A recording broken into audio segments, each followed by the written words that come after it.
Hello students, आज की worksheet है वर्कशीट नंबर 7 और ये क्लास 7 की वर्कशीट है जिसमें हम लोग हिंदी विषय में दादी माँ चैप्टर को डिस्कस कर रहे हैं। तो चलिए आज शुरू करते हैं। डेट है 15 अक्टूबर 2020 और आज विश्व हस्त प्रक्षालन दिवस है, मतलब कि आज हाथों का धोने का दिवस है। और वैसे तो हम लोग कोविड-19 महामारी में प्रतिदिन हाथों को धो ही रहे हैं, लेकिन आज के दिन विशेष रूप से यह मनाया जाता है कि आज के दिन सारे लोग हाथ धोएंगे। जो नहीं जानते हैं उनको इस बारे में बताया भी जाता है। तो इसी दिवस के साथ आज शुरू करते हैं आज के इस कार्यपत्रक को और गद्यांश को ध्यानपूर्वक पढ़कर पूछे गए प्रश्नों के उत्तर दें। पीछे भी हमने दादी माँ कहानी को पढ़ा है और आज एक छोटा सा भाग है, उसको हम पढ़ लेते हैं, उसके बाद इनके प्रश्नों के उत्तर देंगे। कह रहा एक दिन दोपहर को मैं घर लौटा। लेखक एक दिन दोपहर को घर लौटते हैं। बाहर दादी माँ किसी पर बिगड़ रही थी और दादी माँ थी जो बाहर किसी पर बिगड़ रही थी, गुस्सा हो रही थी। देखा पास के कोने में दुबकी रामी की चाची खड़ी है। रामी की चाची मतलब उस गांव की कोई औरत होगी। तो दादी माँ कह रही हैं सो ना होगा, मतलब जो चाहती हो वह नहीं होगा। सो ना होगा धन्नो, रुपए मैं सूद के साथ सूद के आज दे दे। मैं सूद के, इनके कहने का मतलब होता है कि मूलधन मान लो 100 रुपया दिया उन्होंने और प्लस इसमें 20 रुपया सूद हो गया, तो टोटल मैं सूद के मतलब 120 रुपया, टोटल पैसे सूद के साथ आज लौटा दे। उनके कहने का मतलब ये है कि सारा पैसा सूद के साथ आज लौटा दे। तेरी आंख में तो शर्म है नहीं, दादी माँ कह रही तेरी आंख में तो शर्म है नहीं। मांगने के समय कैसी आई थी, पैरों पर नाक रगड़ती फिरी, किसी ने एक पाई भी ना दी। अब लगी है आजकल करने में फसल में दूंगी। अब क्या तेरी खातिर दूसरी फसल कटेगी। बच्चों, गांव में एक बहुत बड़ी समस्या होती है। गांव के लोगों के पास पैसे नहीं होते हैं और जब कोई अचानक से काम आ जाता है तो गांव के जो संपन्न परिवार की औरतें होती हैं उनके पास गांव की औरतें चली जाती हैं पैसा लेने के लिए और वो सूद पर, मोटे सूद पर पैसा देती हैं, या फिर महाजनों के पास जाती हैं, वो लोग भी सूद पर पैसा देते हैं और फिर बहुत ही कड़ाई से उस सूद को वसूला जाता है। मैंने देखा है इस चीज़ को।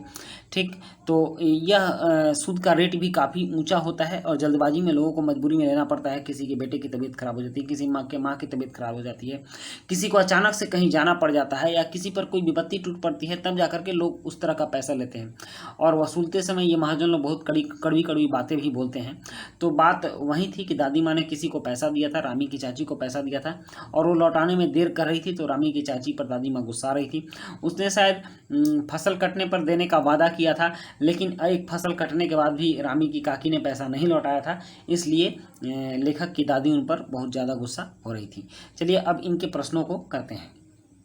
यहाँ प्रश्न दिया गया है, गद्यांश को पढ़कर आपको क्या लगता है ऋण किसने किससे लिया होगा।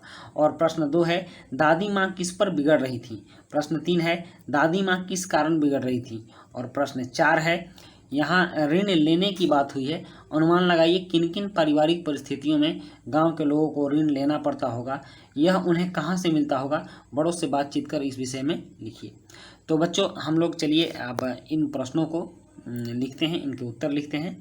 ठीक, और आपके लिए कुछ खास है आज। कह रहा है कोविड-19 में उचित व्यवहार संबंधी कैप। यहाँ कहा जा रहा है कि कोविड-19 के विरुद्ध लड़ाई में सुरक्षित रहने के लिए मास्क पहने। तो बच्चों आप भी जब घर से बाहर जब भी निकलना तो मास्क पहनकर ही निकलना, इससे बहुत हद तक उस बीमारी से आपकी सुरक्षा हो पाएगी। चलिए उन प्रश्नों के उत्तर लिखते हैं। यहाँ पहला प्रश्न दिया हुआ है कि गद्यांश को पढ़कर आपको क्या लगता है ऋण किसने किससे लिया होगा। तो आपने गद्यांश पढ़ा है, उसको बहुत ध्यान से सुना है। उसमें कहा गया था कि रामी की काकी कोने में दुबकी पड़ी थी। इसका मतलब था कि रामी की काकी ने, रामी की चाची ने दादी माँ से लिया होगा। दादी माँ बोल भी रही थी, तो रामी की चाची ने दादी माँ से ऋण लिया होगा। तो उसके बाद प्रश्न 2 है, दादी माँ किस पर बिगड़ रही थी। तो ये भी लेखक ने स्पष्ट जाहिर किया है कि कोने में दुबकी थी रामी की चाची, तो दादी माँ रामी की चाची पर बिगड़ रही थी। और उसके बाद है, दादी माँ किस कारण बिगड़ रही थी। तो दादी माँ कर्ज नहीं लौटाने के कारण बिगड़ रही थी। रामी की चाची ने जो समय दिया था उस समय पर रामी की चाची ने कर्ज लौटाया नहीं, इसलिए दादी माँ बिगड़ रही थी। और चौथा प्रश्न है, यहाँ ऋण लेने की बात हुई है, अनुमान लगाइए किन किन पारिवारिक परिस्थितियों में गांव के लोगों को ऋण लेना पड़ता होगा और यह उन्हें कहां से मिलता होगा। बड़ों से बातचीत कर इस विषय में लिखिए। तो चलिए हम लोग शुरू करते हैं। उत्तर, किसी के बीमार पड़ने पर या अचानक कोई काम आने पर गांव के लोगों को ऋण लेना पड़ता होगा। उन्हें गांव के संपन्न परिवारों या महाजनों से ऋण मिलता होगा। तो ये मैंने आपको बताया है कि गांव में बहुत बड़ी समस्या होती है।